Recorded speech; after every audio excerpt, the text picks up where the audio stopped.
Chapter 2. Gunnar of the Two Faces. 5 days later, a fisherman and his son, fishing from their 12-foot boat off the beach at Falmouth in Cornwall, looked up to see ships rounding the headland. They were ships under sail, large wooden ships, quite different from the Saxon and Irish small boats made of leather, and with their light framework, masts, and black hide sails. The man and the boy watched as the 3 ships already around the headland were followed by a 4th, then a 5th, and then ship after ship, a whole fleet steering into the bay. The man sat staring, for it was no ordinary sight. British ships often sail between the mainland and Britanny in northern Gaul in 2s and 3s, but here the whole bay was filling with ships. He felt a sudden sense of uneasiness, and taking up his oar, he motioned to the boy, who quickly caught his meaning. They both began to row frantically for the beach. The large timber-hulled British ships came steadily on inshore, slackening their sails and shortening them before the wind, bearing down upon the small craft of the fisherman. His boat was old and slow and heavy, and there was no way that he could reach the beach before them. Slowly the fisherman eased and rowed quietly inshore, and the ships closed in, moving alongside and then ahead of him. Everywhere on the decks he could see men, far more than the crew of a merchant vessel. And everywhere there was the glint of bright metal as the sun shone on helmets, spears, shields, and armour. Some of the men in the large ships waved and called out across the water, and the fisherman and his son waved back. Then slowly the ships filled their sails, and anchors were dropped close inshore. Small boats were lowered, and the process of putting an army ashore began. Horses were lowered over the sides of the ships and were swum ashore. Men began to organise themselves into troops and columns on the beach, and shouts from some of the nearest ships and from armoured men standing in the surf made it clear that the fisherman was to come ashore. The man and his son rowed in towards the beach, and when the boat was close in, caught amongst the white surf of the breaking blue-grey waves, soldiers waded out to seize the sides of the boat, to help draw it up on the beach. Most of the soldiers were young and in high spirits. From their accent, the Cornish fishermen guessed that they were British from South Wales. The soldiers helped them from the boat and pulled it high and dry into the beach. "Have you had much luck with the fish today?" asked a lean, muscular man with curly brown hair and a sallow, dark face. He was wearing full body armour and had a shield slung across his shoulders, as had all the others. "We caught quite a few herring, some bass and pollock from near the rocks over there, and a few flat fish, quite good in fact," replied the fisherman. Several of the soldiers looked at the fish in the tub at the bottom of the boat, but none of them touched them. By this the fisherman and his son realised that they were safe. A man dressed in magnificent ornamental body armour and wearing a thick red cloak and a decorated blue-coloured domed helmet had stood watching the boat being dragged ashore. He beckoned to the fisherman and said briefly, "Come with me." He turned and strode away up the beach, and the fisherman and his son followed him. He made his way through the soldiers who were crowding ashore, and the horses which were being run up through the surf after their swim ashore. The chieftain led them to a spot above the high waterline of the beach, beyond the line of the stranded seaweed, to where a group of chieftains stood watching the disembarkation. The fishermen could tell that these were princes from their dress. Fine gold and silver bracelets on their arms, heavy armour, and all along their belts and the handles of their swords and axes, and even along the shafts of their spears, were intricate designs and patterns in gold, silver, and bronze. The chieftain who was leading them went up to the dark-haired, grey-eyed man with a jagged white scar stretching across his right cheek and said, "These are the 2 from the little fishing boat." "I am Theoderic, King of Glamorgan and Gwent, and I wish you a good day." The fisherman stepped forward and said, "Good day to you, Lord King. I am Gunnar, son of Icaloy, and this is my son Elcu." The king nodded to both the men and the boy. "Can you tell me, have there been any signs of the Irish or Saxon boats along the coast recently, within the last 2 weeks?" "Yes, some 10 days ago. The whole coast was up in alarm. A very great number of barbarian boats passed by." The king showed no surprise at this, and again he asked, "Did you see them?" And when Cornwall nodded his head to indicate that he did see them, "How many boats were there, and which way are they headed?" "There are at least 40 boats, Lord King, and they were headed east along the coast." Cornwall flung out his arms and pointed in the general direction in which the foreign boats had been seen. "There need no talk of any of them coming ashore along this coast, at least not that I have heard. Have any of them come back? In small groups, maybe, just one or two. Any Irish boats heading west at all?" The king inquired, watching Gunnar's face closely. "No, Lord King, none that I have heard of." The king glanced quickly at the other princes who was with him. He smiled broadly, and the whole group seemed pleased with the news that Cornwall had given him. "I thank you, Cornwall, son of Elcoff. If you wish to continue fishing, my soldiers will help you to put your boats out again." Cornwall smiled, and he and his son wished the king good day, and they made their way back down through the crowds of soldiers who were already beginning to move up away from the beach. A few minutes later the two were rowing out between the large ships, anchored offshore on their way back to fish, and watched the army moving up from the shore onto the high ground above the beaches. King Theoderic, with his son King Maurice, and with many of his senior kings and princes, had got to Cornwall before Fingar, the Irish chieftain, returned, as he inevitably would when he was driven off from Britanny by the army which was prepared and waiting for him. By sailing wide, away west around Cornwall and Land's End, he had come ashore suddenly and unexpectedly, and he could now seize and control the southern shoreline of Cornwall. No message from Gunnar of Cornwall would reach the Irishman to warn him of the danger which now waited on the shore for him. Fingar would sail round the southwestern tip of the Isle of Britain and would head directly for Hales Bay near St. Ives, close to the fortress of Gunnar.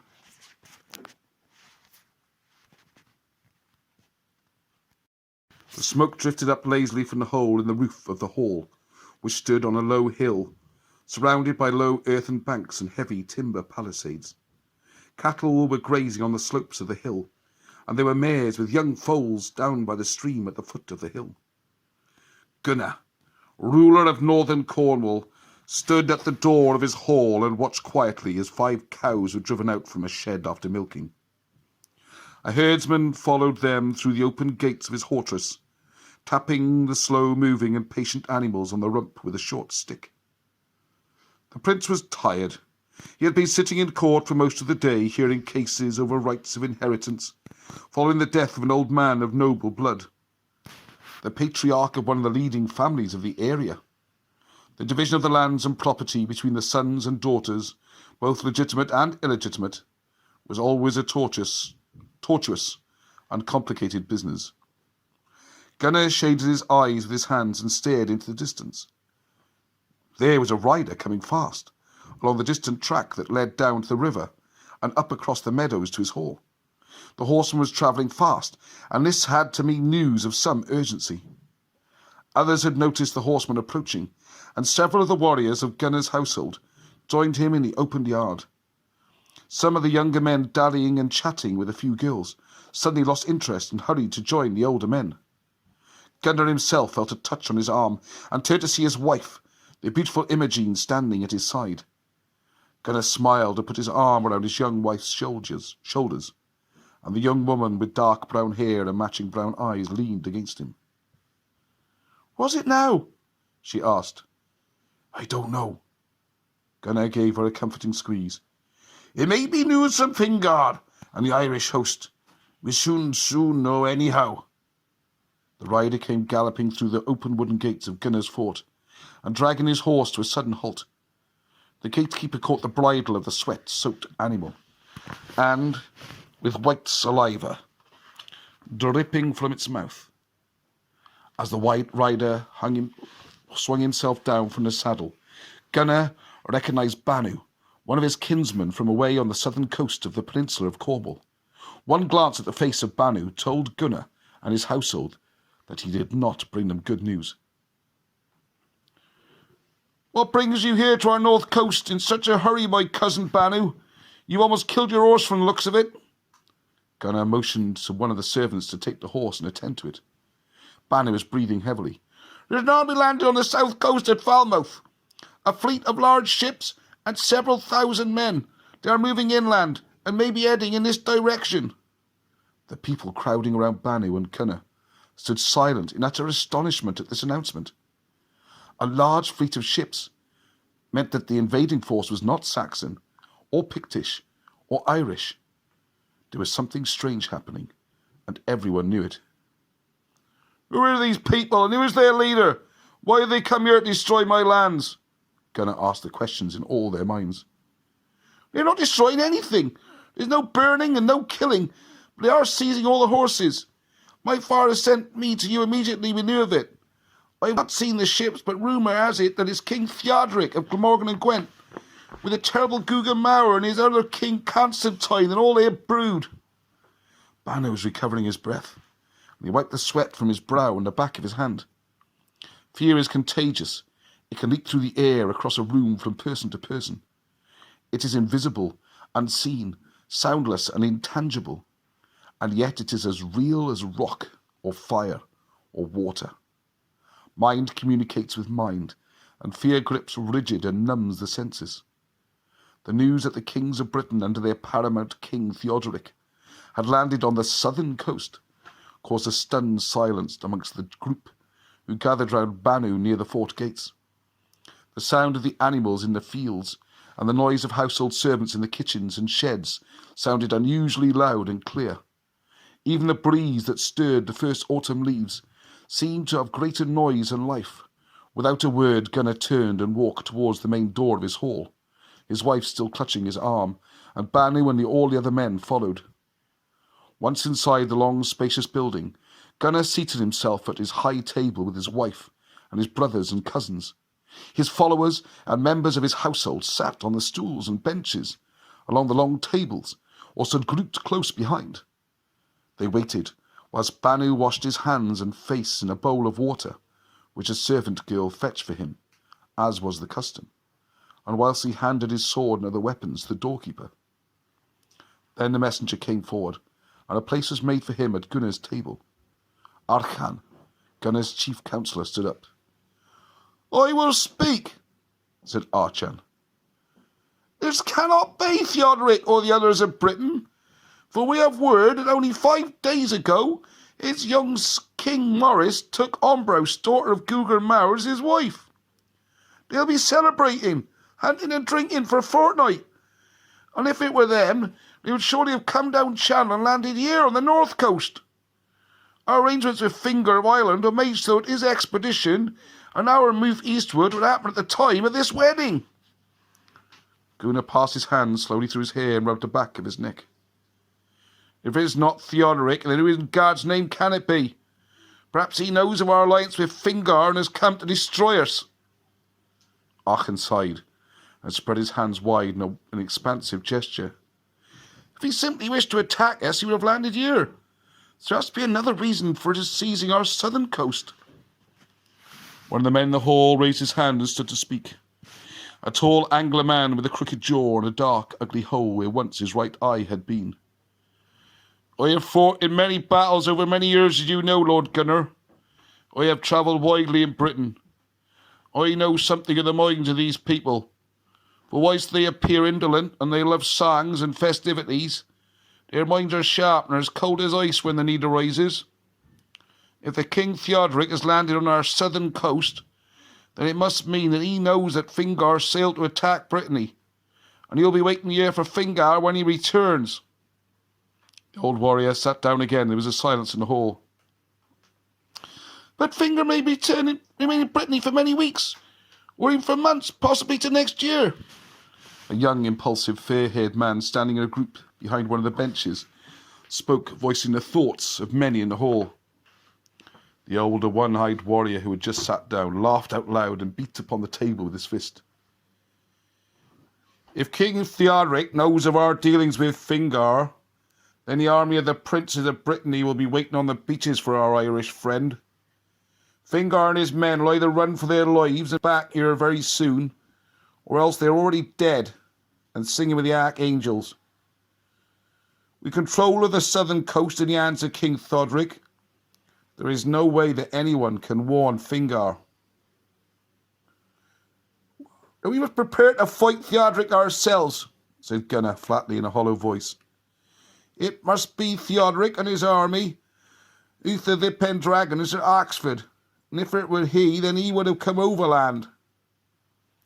Arkan, the chief counsellor of Gunnar, nodded in silent agreement and began to speak slowly and clearly. Then we are surely dead men, for we live on this long great headland with sea to the north and to the south, and sea again to the west. Theoderic has cut across from south to the north, and he will divide us from most of our kinsmen. He has deliberately split us in two, and even united we would not be able to stand up to him. There is no point in delaying the preparation which we have to make. Gunnar, the Lord of Cornwall, had made up his mind. Let us send all women folk to the churches and the noble women to the monastery at Tintagel, to the care of Bishop Stinian of Tintagel. Even if we are able to negotiate with Theoderic, we must do from as strong a position as possible. We must gather as many of our clansmen as possible. We shall send ambassadors to speak with them to see if we can discover their intentions, and to delay matters while we gather our forces together. There was a murmur of assent in the hall. The first feeling of shock at the news of the invasion had died away. There was much to be done. Messengers had to be sent out across the countryside to raise the alarm. Volunteers were called for to try to slip away to the east. Then even the women were packing their belongings, and the carts were being loaded in the cut yard outside the hall.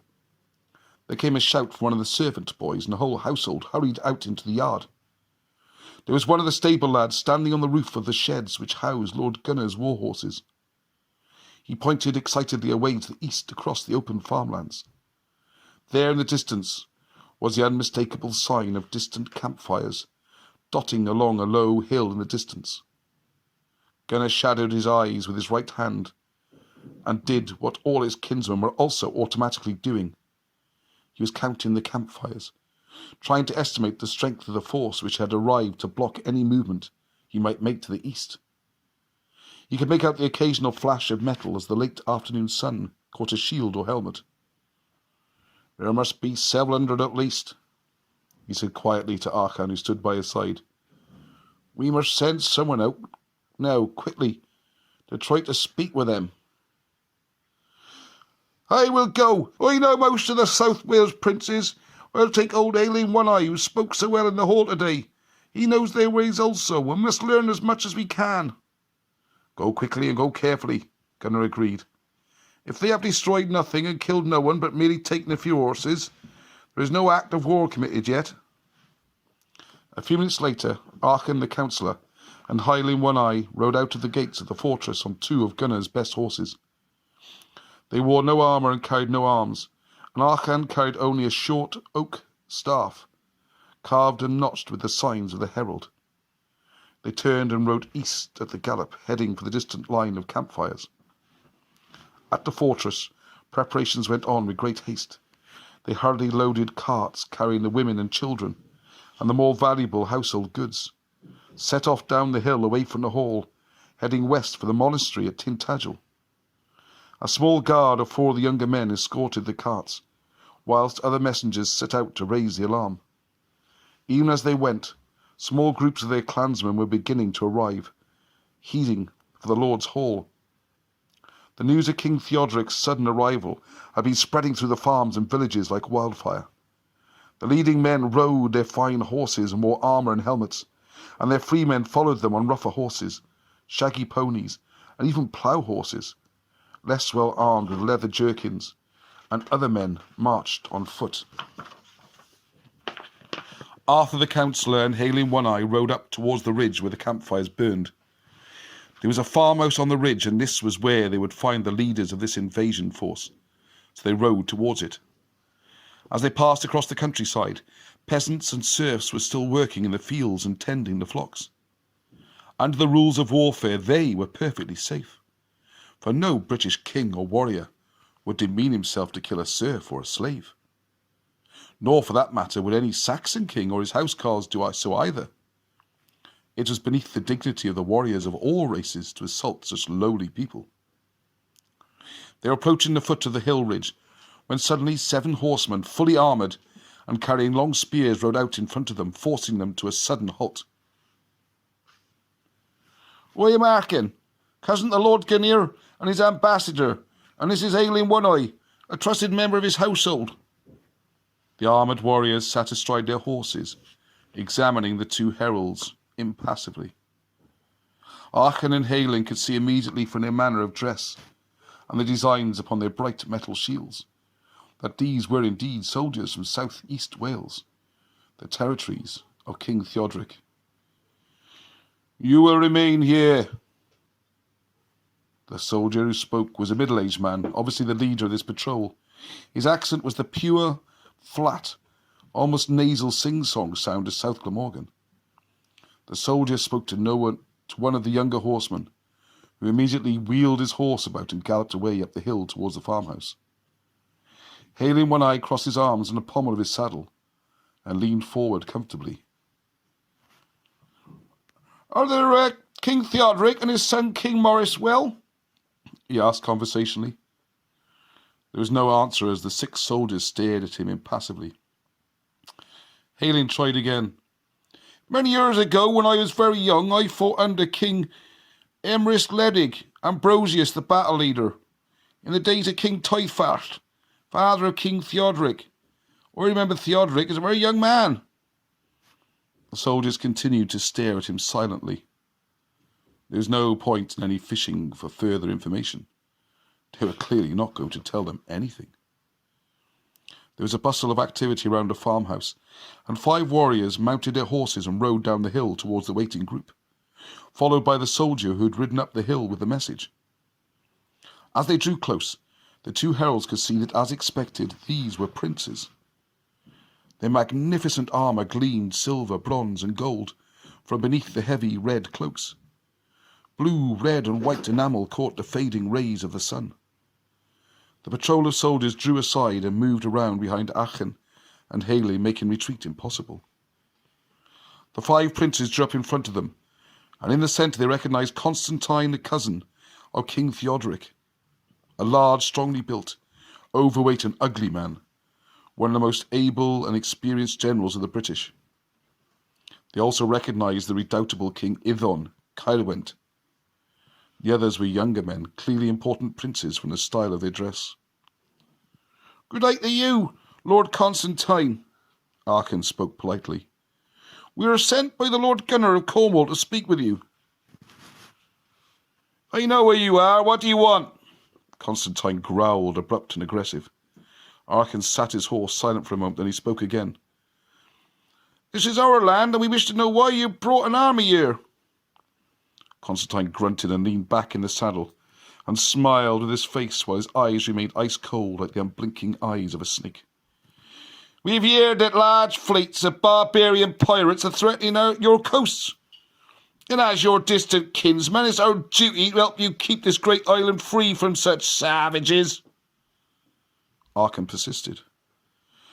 "Then why, my lord, did you sail round our country out of sight of land and come ashore on our southern coast?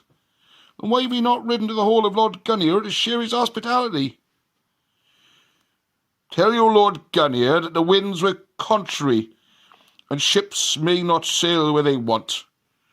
Tell him also that whilst he drinks and sleeps in his hall, we will remain here to watch the pirates who may approach the island." Constantine had clearly decided to end the meeting. "May we know the names of the princes who have chosen to come to our land to help us?" Aachen was determined to get something out of the meeting. "You know who I am," Constantine drawled, "and you know my kinsman, King Ithon. This is the noble King Maurice, son of Theoderic."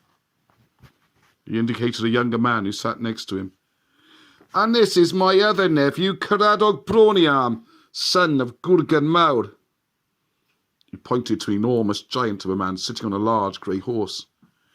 "And this is the Prince Llywelyn, son of Augustus, King of Brecon." There was a silence as the impact of this information sank into the minds of Aachen and Halen. Then, sure of his protection and the rules which governed the conduct of princes towards ambassadors, Hailing One Eye spoke up. Are there no other kings or princes come to visit us? We're told that King Theoderic himself has landed at Falmouth this morning. Hailing had taken a gamble with this impertinent question. Constantine was known to have a vicious temper, and was no respecter of rules or laws when roused. Even the holy apostles would get no mercy should he see red and go berserk. It was said that he was known to have murdered men, including priests, in churches. Constantine glared at him, then smiled his evil, twisted smile, with his snake eyes piercing Hailing, holding them both in their compelling gaze. It's getting late. Your dinner will be getting cold, and I have no intention of allowing it to cool. I suggest you take our salutations to your kinsman, the Lord Gunnar. Good day to you. Constantine turned his horse abruptly and rode back up the hill, accompanied by the other princes. Archon and Hailing sat watching him go in silence, and then turned to leave. The mounted spearmen drew their horses aside and allowed them to ride past, and they made their way slowly back across the open land in the direction of Gunnar's hall. When the ambassadors arrived back at Gunnar's hall, they found a scene of noise and confusion. There were about 200 men of various ranks gathered at the chieftain's encampment, and horses and ponies were tethered in groups outside the main gates. They rode into the yard and stepped close to the entrance of the main building. Gunnar's white-haired old steward was there to receive them, and a groom took their horses and led them away towards the stables. Their arrival had caused a general stirring of interest, and the eyes of every man in the fortress followed them as they stepped inside the hall. Gunnar and many of his leading men were seated at the high tables waiting to receive them. The two men washed their hands in a bowl of water brought to them by the servants, and they walked along the length of the hall, followed by the expectant gaze of the 53 men gathered around their lord. "What news have you for us?" Gunnar rose and put the question. Archon and Hailing One Eye remained standing to give their report. "I fear that we bring bad news." Archon cleared his throat and went on. "We met with 5 princes. There was a gasp and murmurs of surprise, for 5 princes meant a formidable force. Archon continued. "The soldiers on the hill ridge to the east are under the command of Constantine, the Grey Wolf." This time the murmurs were agitated, and the name Constantine was repeated around the hall. The savage reputation of the Grey Wolf of War was all too well known. Archon raised his hand and continued speaking. "He has with him King Maurice, the son of Theoderic, King Iddarn of Cerwen, Cradock Brawny-Arm, son of Gugan Mawr, and Rubel Athlon, son of Augustus, King of Breton." There's a buzz of apprehensive excitement in the hall, for these were leading princes of the British, and their presence under the skillful General Constantine, cousin of King Theoderic, indicated a very powerful force. "You have met with the Grey Wolf and the Tiger's Cub, but where are the tigers? Did you see anything of King Theoderic or Gugan Mawr? Or any of the others? Are they with him or are they at home? And how many men do you estimate they have? Most important of all, why are they here without the courtesy of sending us messengers and dining with us this night?" Gunnar was plainly worried by what he had heard. "We do not know if there are any other kings or princes with them. They evaded our questions or simply did not answer. We have no idea how many men they have with them. We were stopped by a patrol away from their camp and they came out to meet us. Constantine did say quite clearly that they were here to deal with pirates who have been reported to be around our coasts. Otherwise we learnt nothing. But their attitude is most definitely not friendly." When Archon had finished giving this report, he turned and walked to sit at the table and motioned to one of the attendants to bring him a mug of beer. Old Hailing One Eye remained standing, and Gunnar nodded his agreement that he should speak. "We don't know if there are 50 men over there with Constantine, or whether there are 1,000 or even 2,000. For all we know, King Theoderic is actually here in Cornwall and not sitting comfortably in Glamorgan. He and Gunnar may be moving against us this very moment, whilst we sit here mesmerised by the campfires of Constantine. We have to send out scouts to try and find out." When he had finished speaking, Henry One Eye walked over to his accustomed place at the tables and took a seat. A very old man with a bald head and a long grey moustache rose to speak. He had fought in battles many years before many of the men in the hall were born, and was renowned for his judgment. He spoke in a slow, high-pitched old voice, but with an unmistakable air of authority. "There's no point in running all over the place looking for King Theoderic or the great Gurgan. If they are here, they will come to us soon enough. We have to spend every moment available gathering in all the men, horses and arms that we can. If the British know that we of Cornwall have made agreement with Fingar and the Irish, then they will surely attack us. If they are certain, they will wait to see if Fingar is driven off from Britanny and comes here. If he comes back defeated from Britanny, then they will know that we have made alliance with them. The best hope is to wait and prepare, for if Fingar does not return, they may go away. With Constantine the Grey Wolf on our doorstep, we have a terrible threat to deal with, and there's no reason to look for others of his clan. For those who are bold and ambitious, it might seem a good plan to move against Constantine and to attack him quickly. 50 years ago, when I was a young man, my blood also would have been hot for battle and my character would be more impulsive. But remember that Constantine Grey Wolf and King Ingilon are both very experienced generals who have won many victories over the Saxons and others, and they bring with them at least 3 of the bear cubs of their clan."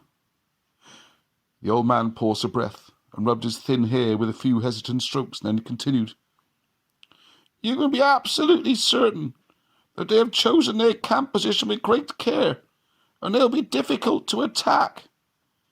If they are there in superior numbers, then we have very little chance against them. We must consider that they have stated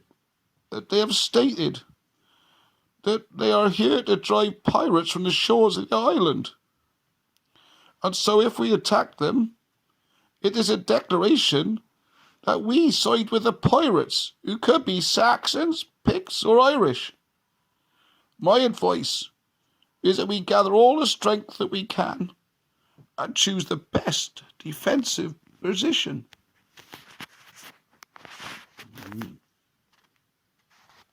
Extra long one tonight. Getting ready for, well, it was a long one. When the old man had finished speaking, there was a hub-hub of voices. Young men wanting action, others indignant at their own helplessness. The majority, particularly the older men, agreed with the words of the ancient patriarch. Gunnar rose to speak, and the clamour of voices died away to silence. "Theoderic of Glamorgan of Gwent has made alliance with King Cormac in Ireland by marrying his daughter Marchel to the king's son Anlach. We've also made an alliance with Fingar, a prince of Ireland, and so there's no difference between the two policies. The problem arises from the fact that Finbar has decided to attack the British possessions in France, and as head of the royal clan which rules all Britain, which is Wales and all the North Country, as well as Lesser Britain in France, this King Theoderic is bound to destroy Fingar. The other Irish kings will do nothing. They'll probably seize Fingar's lands if he is killed, and it's my opinion that will maintain their alliance with the British." The Lord Gunnar paused and continued to speak, looking down at the tables, unable to meet the eyes of his followers. His voice betrayed his inner feelings as it quavered slightly, and he hesitated, stumbling over his words. "We're caught in a trap which is set for others. We have been taken completely by surprise. Our territories are divided and we face a far superior force. which we cannot hope to defeat in open battle. If Fingar lands on these beaches, we have a stark choice before us. Whether join him immediately and combine our forces and fight against Constantine and whoever else may have landed with him, or else we stand by and let Fingar take his chances alone. This is the choice that faces us. My own belief is that we have to join forces with Fingar. It is our only chance of survival, and we maintain our honour as soldiers. The decision had in effect been taken, and although a number of other speakers rose to give their opinions, none of them contradicted to the conclusion which their leader had reached. They talked on long into the night after the evening meal had been served, and accommodation and bedding had been found for the extra men who had come to join their chieftain.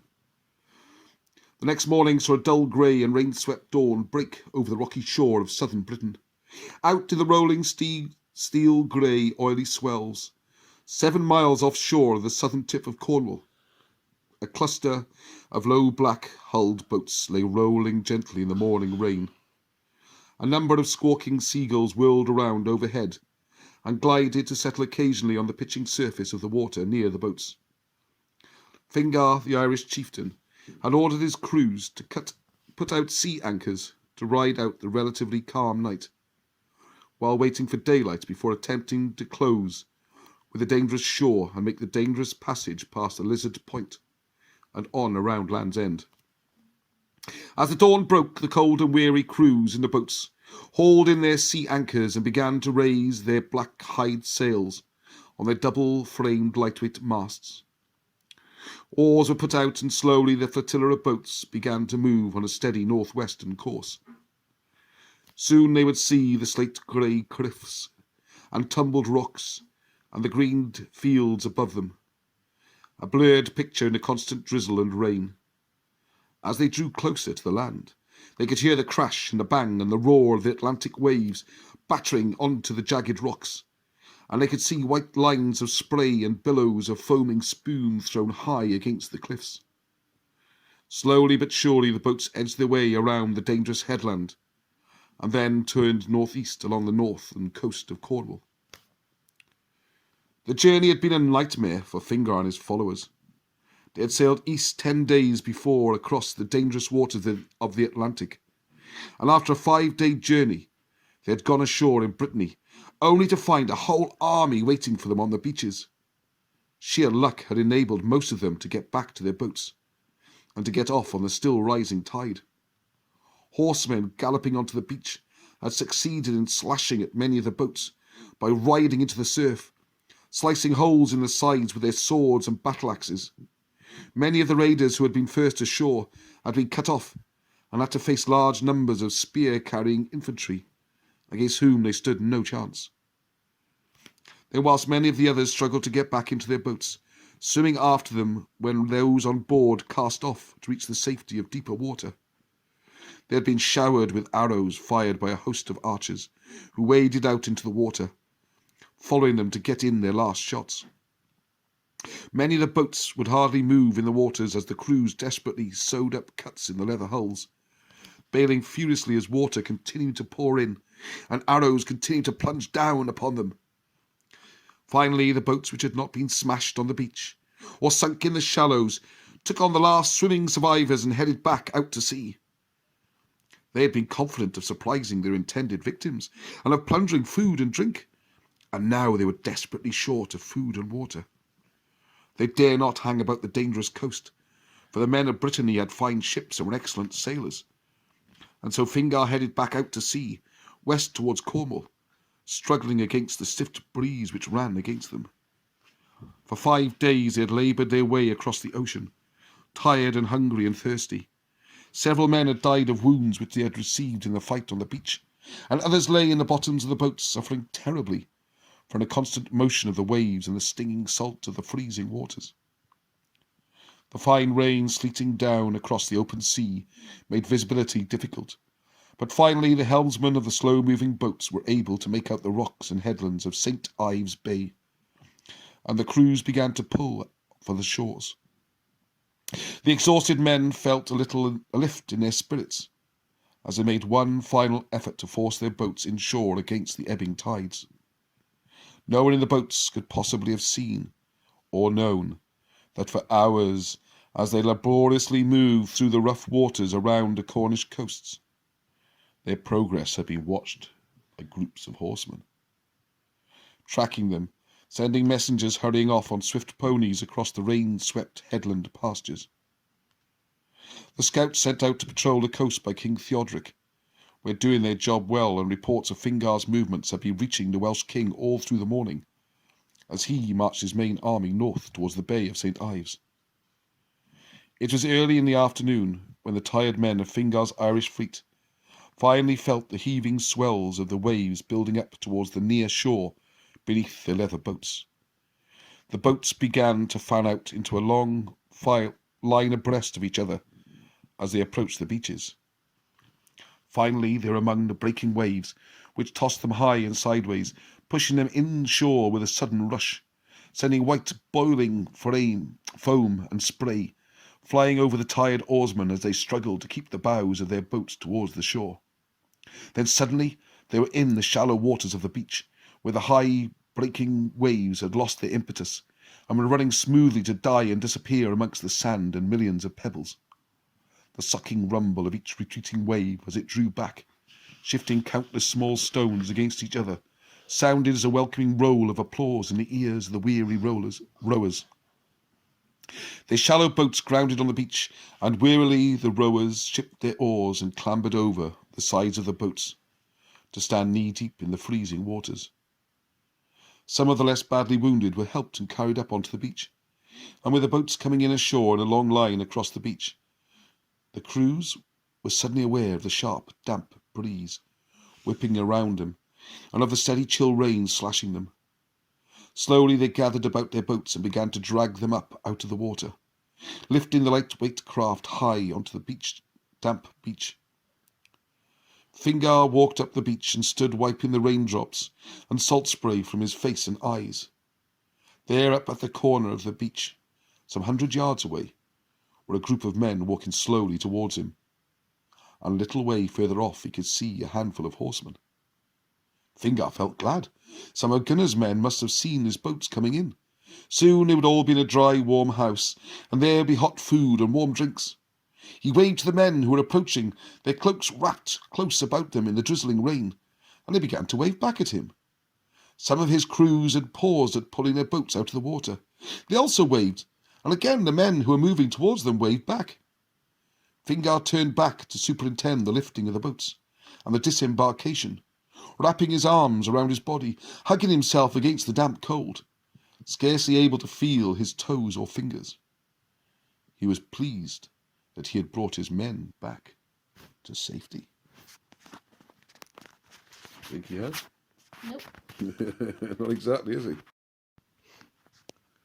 The last of the boats was being carried clear of the water when suddenly Fingar was aware of different sounds rising above the crash of the waves, the scrabble of the pebbles and the blustering of the wind.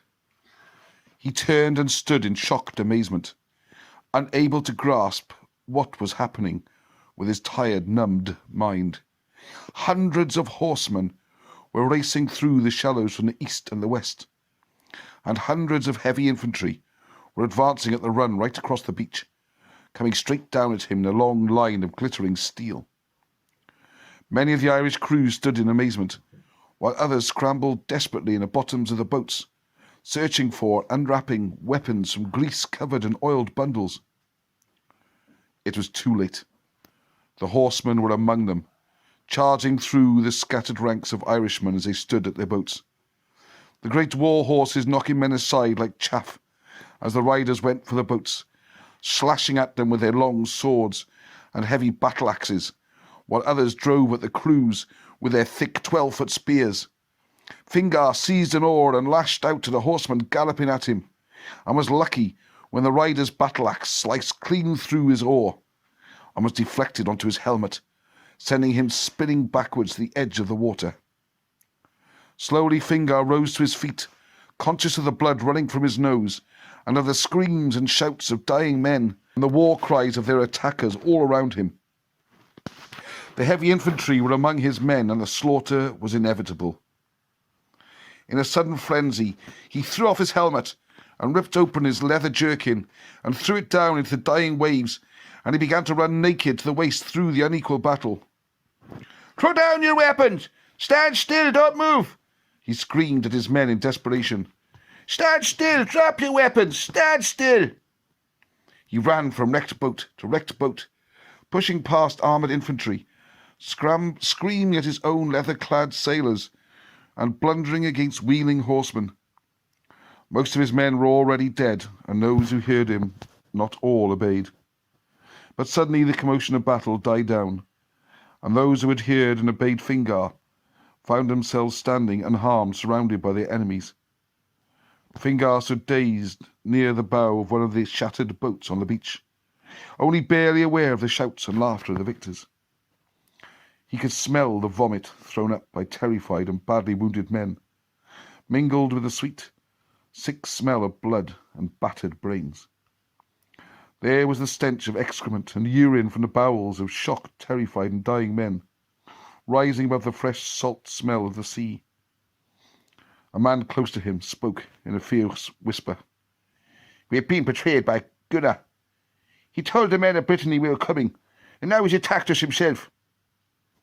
Fingar stared at the lines of infantry and horsemen, nodding his head in agreement, and then suddenly realization came upon him. These men wore bright red cloaks. On away to his left, he could see a banner which bore a bright red and purple dragon on a white background, fringed with green and gold. These were not Gunnar's men. This was part of the army of Theoderic, High King of the Welsh. Fingar stood with his men as some of the enemy soldiers moved among them, tying their hands together behind their backs with heavy leather thongs, herding them at spear point up the beach like a flock of tired sheep. They were halted at the top of the beach, and many of them sat or knelt in exhaustion, while soldiers stripped their boats of weapons, ropes, and utensils, and then set the wrecks on fire. The oil and grease of the lightweight boats burned black and smouldered in the heavy drizzling rain. The dark grey-black rain clouds almost seemed to press down upon the dejected band of prisoners, who watched silently as the columns of cavalry and infantry formed up and marched noisily away from the beach. Less than 60 of 840 men had survived, and they were left with their guards on the silent, empty beach. Bodies lay scattered in heaps around the boats where they had fallen, and others rolled gently, rocked by the spent waves in the low water. It had all been over in less than 20 minutes, and seagulls whirled around in numbers like vultures, venturing in between the burning boats and the scattering bodies. The host of Finbar had ceased to exist. All through the morning, tension had been rising up at Gunnar's fortress hall. More and more of his followers had succeeded in joining him during the night and morning hours. He now had over 800 men. Some were heavily armoured nobles and freemen, and others were leather-clad spearmen and bowmen. Many of the later arrivals brought news of the strange armies in their country. A large army had marched up from Falmouth and lay some 6 miles to the west on the other side of St. Ives Bay. In addition to the forces led by the formidable Constantine, only some 3 miles to the east. Reinforcements would find it very difficult to get past these armies. At noon, Gunnar called together his leading men to a council, and the whole of the hall was packed with men, squeezing inside to escape the steady cold rain which pattered down silently on the long thatched roof.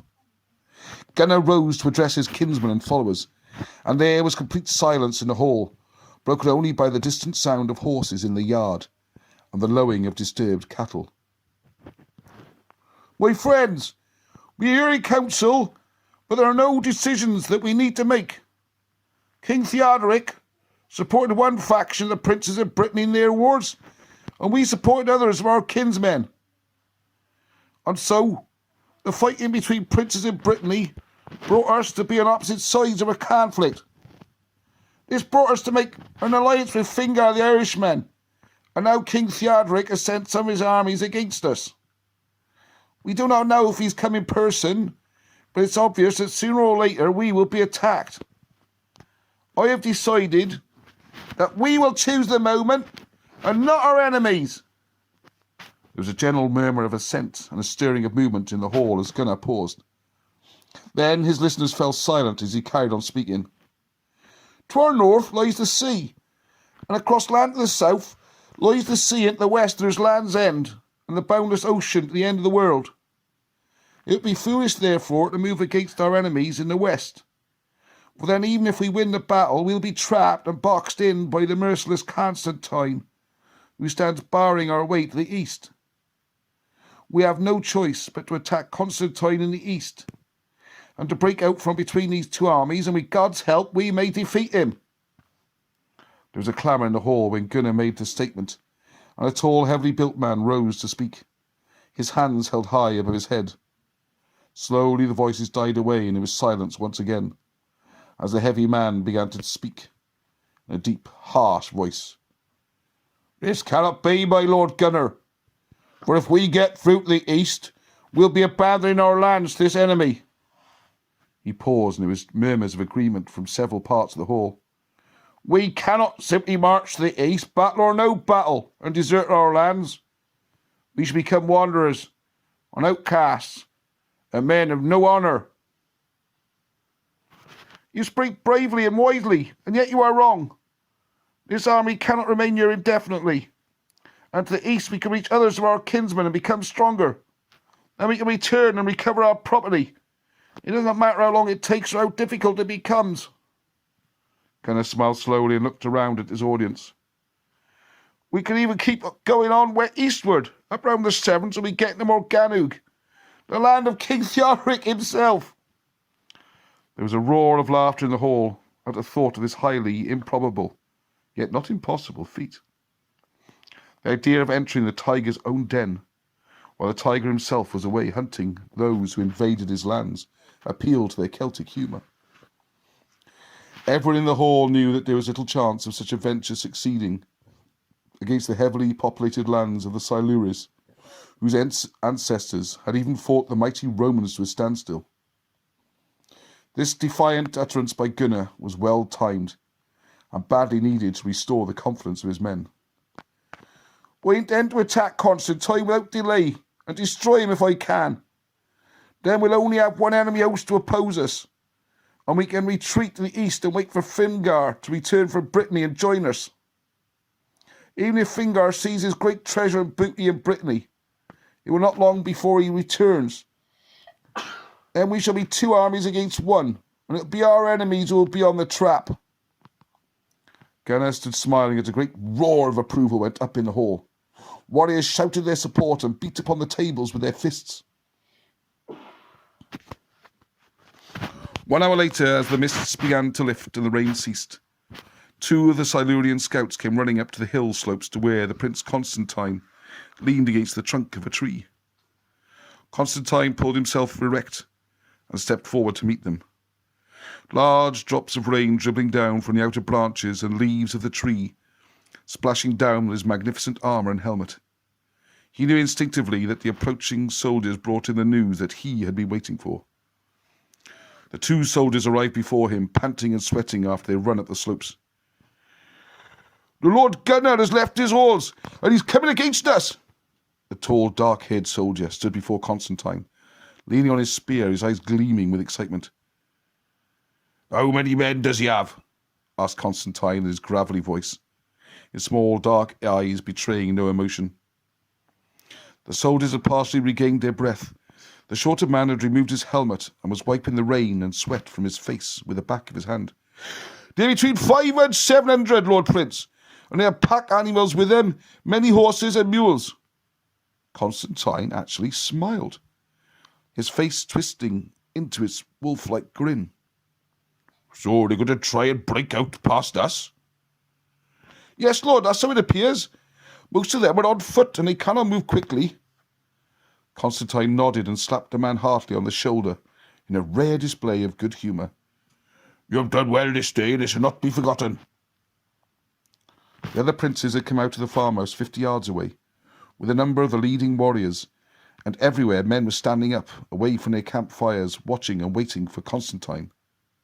When he turned and strode quickly away from under the tree towards the lines of war horses and ponies, they did not need the wave of his arm to tell them to prepare to move.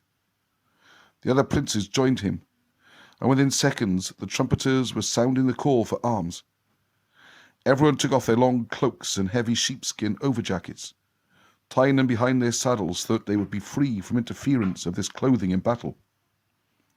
Without haste, and with very little noise, the small army soon organized itself into troops, and Constantine arranged them into a long line along the crest of the hill. And then they stood down to wait Gunnar.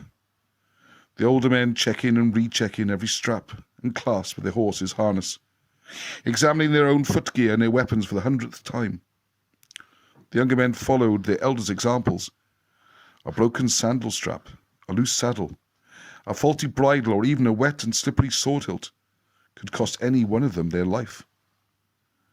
The fact that they were only 273 men in this decoy army, to oppose more than twice their number, was a matter of no concern at all to any of them. Every man knew of the superior military skills and experience of their generals. They were the warriors of the mighty Silures, better trained, better armed, better led, and arrogant and confident. The clouds had lifted a little, the winds had dropped to a light breeze. Occasional weak shafts of sunlight filtered through the lead-coloured clouds, and irregular light drizzle pattered down upon the horses and men. Constantine sat menacingly and huge on his warhorse, out in front of the long line of men, and each of the other princes sat with his own troop of followers, and they waited.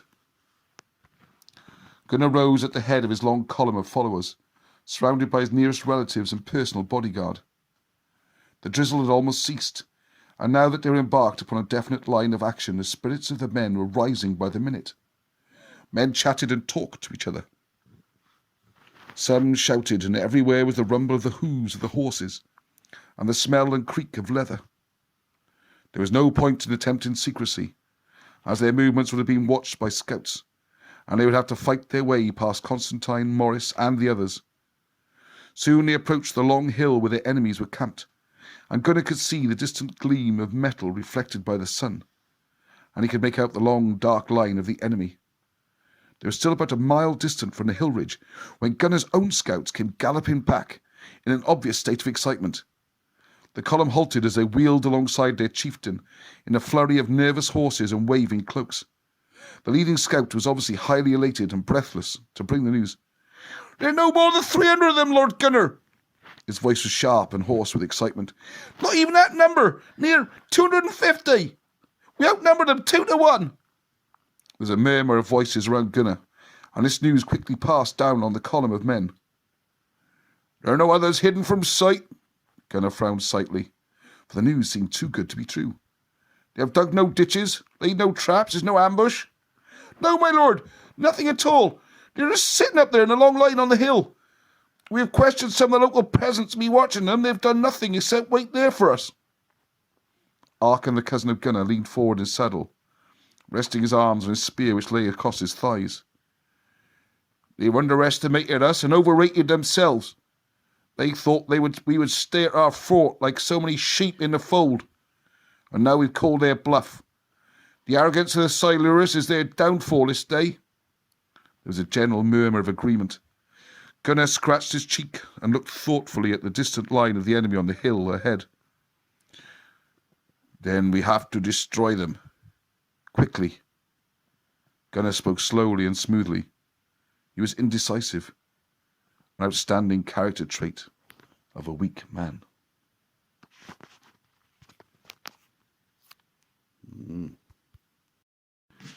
Haley One Eye urged his horse forward. "We must attack them quickly, my lord.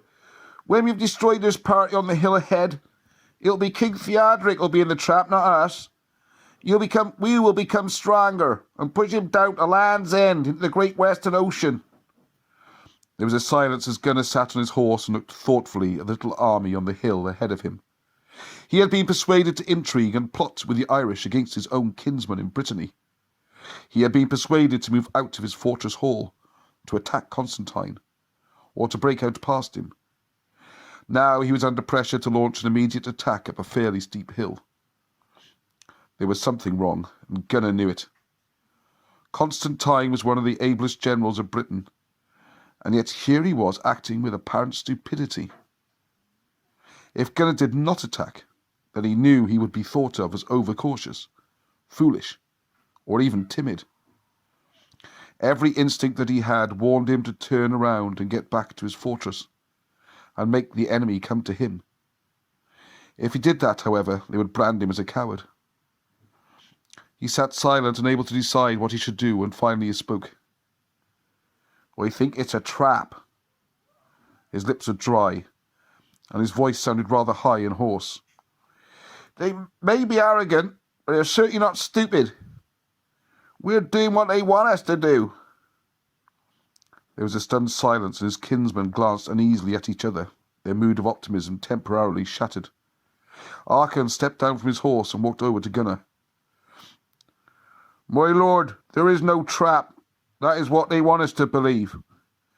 If we had stayed at your halls, then we would indeed have been in the trap." He points up to the hill where Constantine's small army stood. "It is we who have outwitted them, and now neither we nor they have any alternative." Gunnar leaned down in his saddle and spoke urgently to his cousin. "In God's name, can't you see what is happening? Constantine's a great general and a warrior, and yet these are the actions of a military idiot. And there is an alternative. We can go back now while we still have time." Arkhan laid his hand on the bridle of Gunnar's horse and spoke in a low, urgent whisper. "Cousin, you do not inspire confidence in your followers, for you lead them back, and to convince them that this is the correctest and wisest military tactic, you have to attack that hill and clear the way out to the east." Gunnar nodded sadly and straightened up in his saddle. He knew in his heart that he had wanted to go back, and that he knew that he was the leader was being led again, as he had been all his life. He had always been swayed and influenced by the advice and opinion of others, leading this way and that, like a leaf in a breeze. Gunnar knew that it was too late now to show authority and firmness in this crisis. There should have been no speech-making in his halls. He should have been giving orders, directing the preparations for defence, strengthening the barricades, bringing in provisions. He knew that this was his one last chance to make a decision of his own, based upon his own judgment, regardless of the opinion of others. The moment passed, and Gunnar did what they wanted him to do. "We'll attack the hill and sweep these invaders from our path." He spoke with the bogus firmness of a politician, converting his doubts and indecision into the actor's rhetoric. "We'll move up the hill slowly, in case they decide to charge down upon us, and so that we will not exhaust ourselves in getting to the top." And so Gunnar's army formed up at the foot of the hill. He placed a body of cavalry under his own command in the centre, flanked on either side by a spear-carrying infantry, and two other groups of cavalry outside his foot soldiers to protect the wings. They were going to spread out very wide and to get around behind the enemy. The trumpet sounded, and Gunnar raised his spear high above his head, and the army began to move slowly up the hill. Up above, Constantine sat on his horse, which quietly grazed on the lush grass on the hillside. He watched the oncoming army of Gunnar with dispassionate unconcern, as if he was studying a shepherd with a flock of sheep. As the lines of men below began to move up the slopes, they began to spread out, and the lines began to bend and break up as they followed the uneven contours of the sloping ground. Constantine was waiting for the moment when Gunnar's army would be moving of its own volition rather than being led. Then, when the toiling lines of men below were about 1/3 of the way up the hill, he gave a gentle tug on the rein of his horse. Slowly and deliberately he turned the animal round to ride at a slow walk back over the crest of the hill. The entire cavalry force did exactly as their leader did, and slowly wheeled their horses and rode quietly over the crest of the hill. Most of the men below were too busy concentrating on the ground before them as they climbed slowly up the ever-steepening slopes. But some here and there had seen what was happening above them. There were shouts and cries of triumph and exultation, and in a moment all control was lost. Men scrambled wildly to race to the top of the hill. Knights and nobles on their horses frantically galloped their animals in zigzag courses to be the first to the top in pursuit of the fleeing enemy. What had been an orderly advance up the slopes of the hill now became a totally disorganized scramble to reach the top. Lord Gunnar's whole army was strung out all over the slopes of the hill, infantry mixed with cavalry, all in a great scattered rabble. Gunnar was frantic, as he realized that his people were in terrible danger, and he flogged his horse forward up the slopes to try to get ahead of the leaders to stop them. Others, seeing their lord urging his horse upward, took this for an example, and a pandemonium on the slope spread. The leading horsemen and infantry straggled exhausted and triumphed to the crest of the hill, confident of having driven their enemy from the battlefield.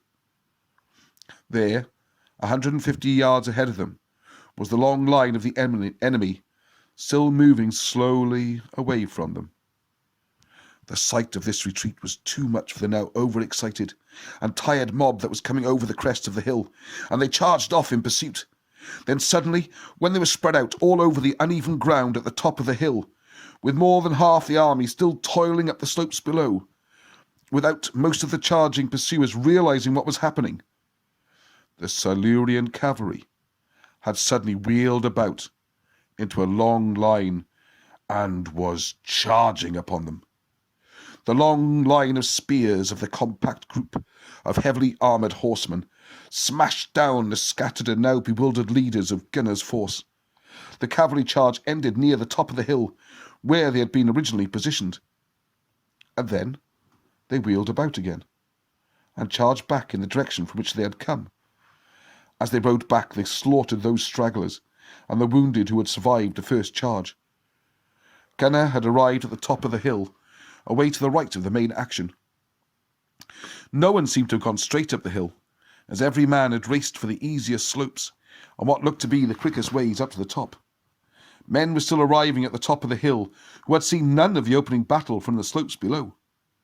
All they had heard was the sound of war cries and the screams of the wounded and dying mixed with the thunder of the horses' hooves. Now, as they came up onto the more level ground, above the steep slopes, there were dead men and wounded down everywhere. Horses lay kicking and screaming in pain. Weapons lay scattered and broken, and here and there lay dismembered hands, arms, even heads. There was the stench of entrails and guts, the sweet smell of blood soaked into the dank earth, the horse manure and blood and sweat mixed with the campfire smells. So, as the other parts of Gunnar's army came up over the hill, they saw ahead of them the carnage of a battle. Ahead of them, the enemy was retreating from the battle, or so it appeared. Once more reason was abandoned, and as Gunnar's men came over the hill, they rushed past the fallen men and horses, thinking that they had won a victory. There was now no resemblance of any organisation or control whatsoever, and in the middle of the chaos that followed, Gunnar found himself riding forward with the others. Then the nightmare began all over again, as with the disorganised soldiers of Gunnar scattered over a wide area, advancing singly or in small groups. The heavy cavalry of Constantine turned and came charging back yet again. The compact mass of armoured horsemen did not gallop at breakneck speed without control, but came on at a well-controlled, well-organised gallop, moving ponderously as if in slow motion. Lord Gunnar's men had no chance whatsoever, and they began to turn and run, whilst here and there proud men stood and prepared to die. Gunnar himself did what he had done all his life. He remained undecided, and in two minds whether to stand or run, and as a result he rode almost diagonally in front of the advancing line of spears. Suddenly the wall of steel and horsemen was upon him, and although he took a spear point upon his shield, his horse went down with a crash, sending him spinning from the saddle. The fall jarred every bone in his body, and he gasped for breath as he staggered to his feet. Even in his dazed condition, he knew that they would have recognised him, and they thought that they would try to seize him as a valuable prisoner. Without warning, there was a horseman towering over him, and Gunnar looked up to see the evil mask of Constantine, son of Cornwall. That was the last thing on this earth that Gunnar was ever to see, as Constantine brought his battle-axe swinging down with tremendous force in a gleaming, perfect arc. The blow took Gunnar on the right side of his neck, slicing down through his collarbones, ripping into his chest. He was dead before he slumped towards the ground, and as Constantine's warhorse continued past him, he was dragged along for several yards before the axe came free, tearing from the flesh and entangled chainmail armour. Constantine's armour and his horse were splattered with Gunnar's blood, which had gushed and spurted from his terrible wound. The stench disturbed the animal, causing it to snort and toss its head in fear. Constantine turned its horse about and rode past the dead and the dying to where his soldiers had stopped at the edge of the top of the hill. A number of Gunnar's men had been trapped on top of the hill by his cavalry, and he called upon them to surrender. He told them that their Lord Gunnar was dead, and that they must think of their wives and children, and the future protection of their country against pirates and sea raiders. The whole gruesome mockery of a battle on the hilltop had lasted for about 10 minutes. Some 200 of Gunnar's men lay dead or seriously wounded, and another 70 were being forced to surrender. The majority of Gunnar's fleeing army was scrambling down the lower slopes of the hill, where some of the senior warriors were attempting to regain control and to reorganise their ranks. The defeated remnant on the hilltop stood undecided, fearing the shame of defeat if they cast down their weapons, and unwilling to accept the certainty of death if they did not. "Keep your weapons. It is not my wish that you surrender like women. There shall be no shame upon you this day." Constantine edged his horse forward as he called out his message. "There are wounded to be cared for, and the dead must be given honourable burial." There was a stunned surprise on both sides, for all men knew that Constantine was the great butcher. He was renowned as a man of no mercy, and the bards sang in the halls of the kings of how he wallowed in blood and gore. The Prince Maurice rode up to his uncle, curious to know why a relatively large group of armed men should be allowed to retain their arms, whilst almost 500 of their comrades were regrouping at the foot of the hill. "Is it wise that you do this thing, uncle?" asked Maurice. "Will they still outnumber us?" Constantine grunted. "Oh, we have killed a great many men today, and for that we shall be hated for 100 years. By sparing these 70 or so and granting their whole army its honour, they will actually thank us. Besides, I've just killed Gunnar back over there." Constantine turned slightly in his saddle and waved his arm in the general direction of where Gunnar lay dead. "There'll be a need for a king in this area." Maurice stared at his uncle, and slowly a half-smile spread over his face. "You have killed Gunnar, now you claim the right to his kingdom?" Constantine looked at his nephew with his bland, expressionless face, showing none of his inner feelings. Only the glittering dark eyes gave any indication of the nature of the man. "That I should be king and hold these lands here for our clan is exactly what I shall propose to the great King Theoderic, your father." Maurice nodded. "There is wisdom in what you say, and we no longer fear the loyalty of those who control this area." Whilst these two chieftains had been speaking together, the men who had been invited to tend their wounded and bury their dead, feeling themselves to be totally ignored, began to move quietly across the battlefields, doing exactly as Constantine had suggested. The two chieftains turned and rode to the crest of the hill. Down below, what was left of Gunnar's forces had discovered the loss of their leader, and they would begin to move off back in the direction from which they had come. "Shall we follow them?" Maurice asked his uncle. Constantine did not even bother to turn his head. "No, there's no purpose in it. When I get back to Gunnar's Hall, and our father, our king, Theoderic, will be waiting for them with 2,000 men. You will offer them peace, hold a conference, and tell them what wonderful men they are. How he admires them! Oh, and what a rat Gunnar the Two-Faced was! and they'll all finish up thanking him. Oh, he's very good at that sort of thing, and he'll be in a wonderful mood having smashed up Fingar and his Irish on the beach, and then having Gunnar's army surrendered to him, all in one day. What you mean is that he'll be in such a good mood that he will agree to you being king in these southern parts. Maurice was laughing openly at Constantine, allowing Gunnar's army to surrender to his father, when he might have claimed a victory himself. Oh, they call you the wolf, my uncle, but you are very largely a cunning fox. Ha ha! If you would learn the ways of the fox, then watch your father, Maurice, my boy. And they both sat watching as Gunnar's defeated forces marched away into the distance to where King Theoderic lay waiting for them. End of chapter 2.